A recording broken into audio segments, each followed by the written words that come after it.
అన్న ఇప్పుడు మెదక్‌లో వెంకటరామరెడ్డి బీఆర్ఎస్ నుండి, కాంగ్రెస్ నుండి నీలం మధు, బీజేపీ నుండి రఘునందన్ రావు అయితే ఉన్నారు. ఎవరు గెలిస్తే బాగుంటదనుకుంటున్నారు? మాక్సిమం గెలిస్తే ఏందంటే రఘువంతర్ ఏందంటే ఒక మంచి వ్యక్తి అని. వ్యక్తి ఏందంటే క్యాండిడేట్ మంచిది.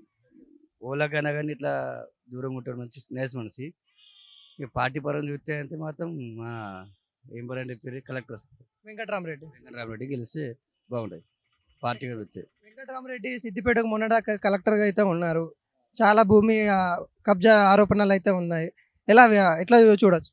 అది ఒక మాట చెప్పాలా కాయన చెట్టుకి రాళ్ళు బాగా అవుతాయి. రాళ్ళు బాగా కొడతారు. అయితే వెంకటరామరెడ్డి అంటే కొన్ని పని చేసి మంచిగా చేసిన అట్లేం లేదు. కలెక్టర్ ఉందంటే మంది కూడా జర బాగా పని కూడా మంచిగా చేస్తారు ఆయన. అట్లని వ్యక్తిగత చూస్తే ఏమో మనకు రఘువందర్ పర్ఫెక్ట్. పార్టీగా చూస్తే ఏమో మన వెంకటరామ సార్. ఎట్లా అంటారు? నీలం మధు కాంగ్రెస్ నుండి ఉన్నారు. ఆయన గురించి ఏం చెప్తారు? నీలమ్మది అంటే మనకు ఆయన ఎవరు తెలియదు. ఎక్కడుంది తెలియదు. ఫస్ట్ మామ కూడా వచ్చి ఓటేయాలంటే ఎట్లయితే చెప్పండి. మన పని భక్తి మనిషి కావాలి. మంచి మనిషి ఓళ్ళు ఉండాలి కావాలి. ఓళ్ళు కావాలంటే నేను మంచిగా ఫస్ట్ మంచిగా ఉంటా. తర్వాత జనాలు ఆడతారు వాళ్ళు. పైన మరి రాహుల్ గాంధీ రావాలా? నరేంద్ర మోడీ రావాలా? రాహుల్ గాంధీ రావాలి. పైన రాహుల్ గాంధీ రావాలి. రాహుల్ గాంధీ వస్తే ఏంటంటే ఈ లొల్లిలు పుకారాలు ఏమి ఉండవు. అన్ని సలసలు ఉంటాయి. ఇవన్నీ పుకారాలు హిందూ మతంలో లొల్లి పెట్టు ఉండదు ఇక్కడ. పైన అయితే రాహుల్ గాంధీ అంటే బస్ రావాలి. ఎంపీగా ఎవరు గెలిస్తే బాగుంటది? నీలం మధు కాంగ్రెస్ నుండి ఉన్నారు. బీఆర్ఎస్ నుండి వెంకటరామరెడ్డి ఉన్నారు. బీజేపీ నుండి మన రఘునందన్ రావు ఉన్నారు. ఎవరు వస్తే బాగుంటుంది? ఒక నిమిషం ఆగు యాదన్న. సెంట్రల్ బీజేపీ ఉండాలి. స్టేట్ లా ఏది ఉన్నా సరే కానీ సెంట్రల్ లో మాత్రం బీజేపీ ఉండాలి. రఘునందరావు గెలిస్తే ఖచ్చితంగా గెలుస్తాడు. నేను ఒక ముదిరాజు ముద్దు బిడ్డను. ఏం చేయడు. కాంగ్రెస్ తరఫు నుండి నీలం మధు ఏం చేయడు. వెంకటరామరెడ్డి గెలుస్తాడు కన్ఫర్మ్. ఇది మాత్రం 100% కన్ఫర్మ్. కన్ఫర్మ్ వెంకటరామరెడ్డి ఖచ్చితంగా. మరి ఆయన మీద భూమి ఆరోపణలు చాలా ఉన్నాయి. భూ కబ్జా చేసిందని అవి నిజాలేనా లేకుంటే ఎలా? అవన్నీ అబద్ధాలే అవన్నీ. అవి ఎవడు చెప్పిండో ఎవరు చెప్పిండో అది ఏందో ఆ కథ అంతా వేరు. కానీ ఈ కాంగ్రెస్ వచ్చినప్పటి నుంచి మొత్తం డల్లే. కాంగ్రెస్ గవర్నమెంటే పడిపోతుంది అన్న ఖచ్చితంగా 100% పడిపోతుంది. Central level రావాలనుకుంటాం. బీజేపీ వస్తుంది. చెప్పి ఇక్కడ బీఆర్ఎస్ అంటారా? స్టేట్లో ఏది ఉన్నా పర్లేదు కానీ సెంట్రల్ మాత్రం బీజేపీ ఉండాలి. రఘునందన్ రావు కూడా ఉన్నారు కదా బీజేపీ నుండి. రఘునందన్ రావు కూడా వస్తే వస్తాడు, లేకపోతే లేదు. మాక్సిమం 50-50% ఉంది. వెంకటరామరెడ్డి 50%, మన రఘునందన్ రావు 50% అంతే. ఎట్లా అంటారు రఘునందన్ రావు గురించి? రఘునందరావు అనేది ఒక బీజేపీ క్యాండిడేట్ ఖచ్చితంగా. కాబట్టి సెంట్రల్ లో బీజేపీ వస్తుంది అన్న. రఘునందరావు బంపర్ మెజారిటీతో వస్తాడు. మరి మొన్న నేను చెప్పేది అన్న, మొన్న ఎందుకు అంటే మామూలుగా ఏంటంటే కొందరు ఆలోచన చేసి ఏంటంటే ఇది వేస్తే ఏదో ఇంకోసారి వస్తే మనకు డెవలప్ అవుతుంది అని చెప్పేసి అది చేసింది. కానీ యాక్చువల్లీ సెంట్రల్లో బీజేపీ వస్తేనే ఖచ్చితంగా మనకు డెవలప్ అవుతుంది. కాంగ్రెస్ నీలం మధు ఉన్నారు కదా ఆయన. ముదిరాజు ముద్దు బిడ్డను కానీ నేను సపోర్ట్ చేయ. ఒక క్యాస్ట్ ఫీలింగ్ అనేది ఉండద్దు మనకు. ఎగ్జాంపుల్ చెప్తున్నా, ఒక ఇంట్లో అందరు కష్టపడి చేస్తేనే మనం డెవలప్ అవుతాం. అటువంటిది ఇవాళ నా ముదిరాజు ముద్దు బిడ్డని నేను ఆయనకి వేస్తే నాకేం లాభం? సెంట్రల్లో బీజేపీ ఉంటేనే ఓకే. నేను రాహుల్ గాంధీ పీఎం అవుతారు అంటారు కదా కొంతమంది. గారు ఖచ్చితంగా గారు రాహుల్ గాంధీ అనేది పిఎం గానే గారు. మళ్ళీ నరేంద్ర మోడీ ఖచ్చితంగా చెప్తున్నా అన్న. ఎందుకంటే నరేంద్ర మోడీ గారు చాలా మంచి చేశారు. ఖచ్చితంగా బీజేపీ సెంట్రల్లో మొన్ననే కాంగ్రెస్ వచ్చింది, మరి పైన కూడా కాంగ్రెస్ వస్తుంది.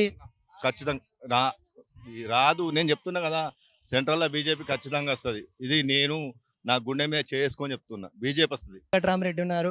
కాంగ్రెస్ నుండి చూస్తే నీలం మధు ఉన్నారు. ఎవరు వస్తే బాగుంటది? ఎంపీ వెంకటరామరెడ్డి వస్తే బాగుంటుందని మా అభిప్రాయం.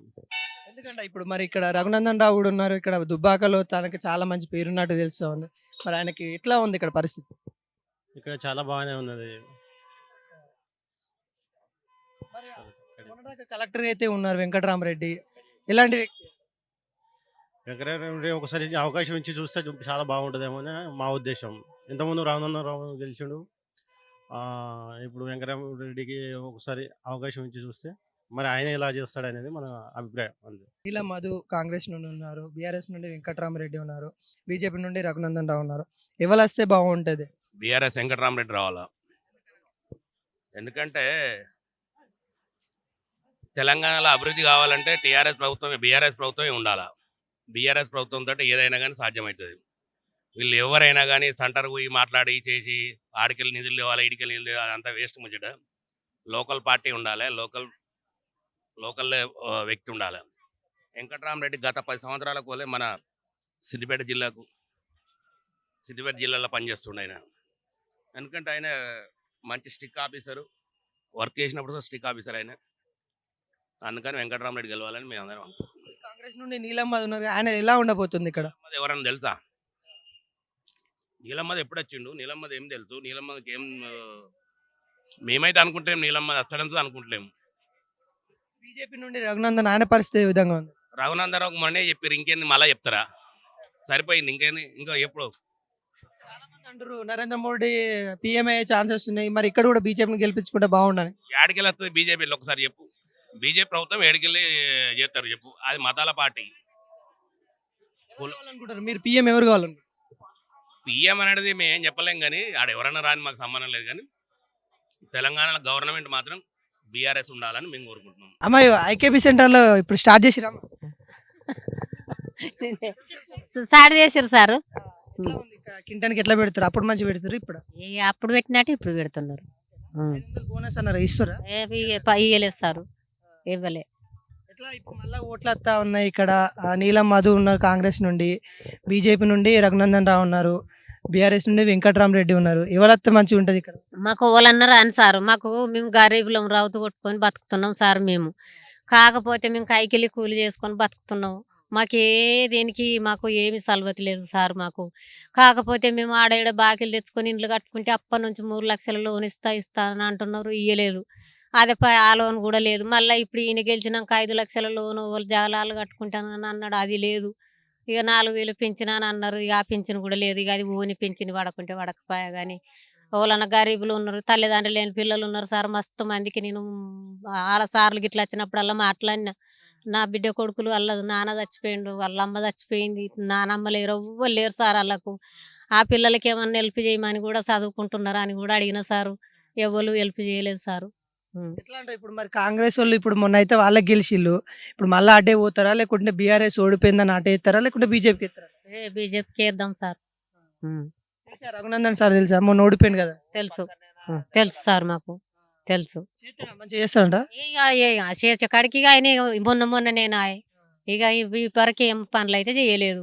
ఇక ఇప్పుడు దమన ఒకవేళ ఆయన వస్తే చేస్తాడు కావచ్చు ఏమైనా పనులు. కేసీఆర్ మంచిగా ఉంది, ఇప్పుడు రేవంత్ రెడ్డి వీళ్ళు మంచిగా. ఇక ఇప్పుడు ఏదన్నా రాదు బిడ్డ, ఆయన మాకేం హెల్ప్ చేయలేదు బిడ్డ, ఈయన మాకేం హెల్ప్ చేయలేదు బిడ్డ. ఇక అబద్ధం ఎందుకు? ఇక మాకు ఓ సంఘం లేదు బిడ్డ, ఏది లేదు మాకు. వడ్డోళ్ళకు మా వడ్డోళ్ళు అంటే వాళ్ళు పట్టించుకుంటలేరు సారు, ఏది లేదు మాకు. ఎట్లా ఉంది ఇక్కడ మరి? ఒడ్లు మంచిగా వండినా? మంచిగా వండినాయి సార్. అన్నీ ఎండిపోయినాయి, పారినాయి, మంచిగా వండినాయి, పండనివి అంతా ఎండిపోయినాయి. నీళ్ళు మంచిగా అందినాయా? నీళ్ళు ఇప్పుడు నీళ్ళ కరువు వస్తుందన్న. నీళ్లు లేవు సార్, నీళ్లు ఉన్న వాళ్ళకు ఉన్నాయి, లేని వాళ్ళకు లేవు. మళ్ళీ ఓట్లు వస్తున్నాయి కదా. బీజేపీ నుండి రఘునందన్ రావు ఉన్నారు, బీఆర్ఎస్ నుండి వెంకటరామరెడ్డి ఉన్నారు, కాంగ్రెస్ నుండి నీలం మధు ఉన్నారు కదా. ఎటు పోతారు? ఎటు ఇప్పుడు ఏది వచ్చింది ఇక అక్కడనే వేస్తారు కదా సార్. ఇప్పుడు పెద్దదే గెలిచింది కదా, ఇప్పుడు ఇది కూడా అట్టే పడుతుంది కావచ్చు. బీజేపీ నుండి వెంకటరామరెడ్డి ఉన్నారు కదా, బీఆర్ఎస్ నుండి ఏమో సార్ ఇక తెలియదు. వాళ్ళ మనసులో ఏమున్నదో, వాళ్ళ మనసులో ఏమున్నదో తెలుస్తుందా? ఇక్కడ మనకి ఊరు డెవలప్మెంట్ కావాలన్నా, పనులు కావాలన్నా ఇప్పుడు కదా సారు, కావాలి డెవలప్. మాకు ఏది హెల్ప్ చేయకున్నా సరే కానీ మాకు ఇండ్లు లేవు, మాకు ఇండ్లు కావాలి. మా జాగాలు ఉన్నాయి, మాకు ఇండ్లు లోన్ పెట్టిస్తే మాకు అంతే చాలు, మేమే కట్టుకుంటాం. మాకు లోన్ పెట్టిస్తే చాలు, మేము ఇండ్లు కట్టుకుంటాం. మాకు ఇండ్లు లేవు సార్. మరి డబుల్ బెడ్రూమ్ ఏమి ఇవ్వలేదా? ఇచ్చిన వాళ్ళకే, ఉన్నోళ్ళకే ఇచ్చిర్రు, లేని వాళ్ళకి ఏమి ఇవ్వలేదు సార్. ఉన్నోళ్ళకే ఇచ్చిర్రు, ఇండ్లు ఉన్న వాళ్ళకే ఇచ్చిర్రు. మేము అడిగితే అగో ఇంకా సార్ రాలేదు, ఆయన రిబ్బన్ కొయ్యలేదు, ఆయన వంచలేదు, మేము ఎట్లా ఇస్తామని మా ఊరు సర్పంచ్ ఎంపీటీసీలు మాట్లాడబట్టిర్రు. అలా మాట మీద మేము ఉన్నాం సార్. ఇక అనుకోకుండా ఇండ్లు లేని వాళ్ళు పోయిర్రు, అందులో తాళాలు తీసుకొని ఉన్నారు. ఇక అది ఎట్లా ఇచ్చిర్రో మాకు తెలియదు సార్, మాకు తెలియనియలేదు. ఎట్లా అంటే ఇప్పుడు మరి గతంలో చూసుకున్నట్లు కేసీఆర్ ఇక్కడ ఉన్నారు, బాగా చేస్తున్నారు అని చెప్పారు. మరి ఇక్కడ రఘునందన్ రావు కూడా బీజేపీ నుండి ఉన్నారు, నీలమ్మది కూడా కాంగ్రెస్ నుండి ఉన్నారు. నీలమ్మది మరి కాంగ్రెస్కి వెళ్తుందని అంటున్నారు. మరి ఎట్లా 6 గ్యారెంట్లు ఎలా ఉన్నాయి? ఎట్లుంటుందో సార్ ఇక తెలియదు మనకు, దాని గురించి మనకేం తెలియదు సార్. కరెంటు మంచిగానే ఇస్తుండు, కరెంటు మంచిగానే ఇస్తున్నాడు. కరెంటు పిరి బస్సులు కూడా పిరి చేసిర్రు చదువుకునే పిల్లలకి. చిన్నాళ్ళు కూడా ఏమో 500 చేస్తాను అన్నాడు, 1000 తీసుకుంటున్నాడు ఆయన కూడా. మరి రైతు బంధు నా మీద ఏం లేదు సార్, మా ఆయనకే తెలుసు. ఏమో ఆయననే మరి పర్లేదని అంటారు, పర్లేదట.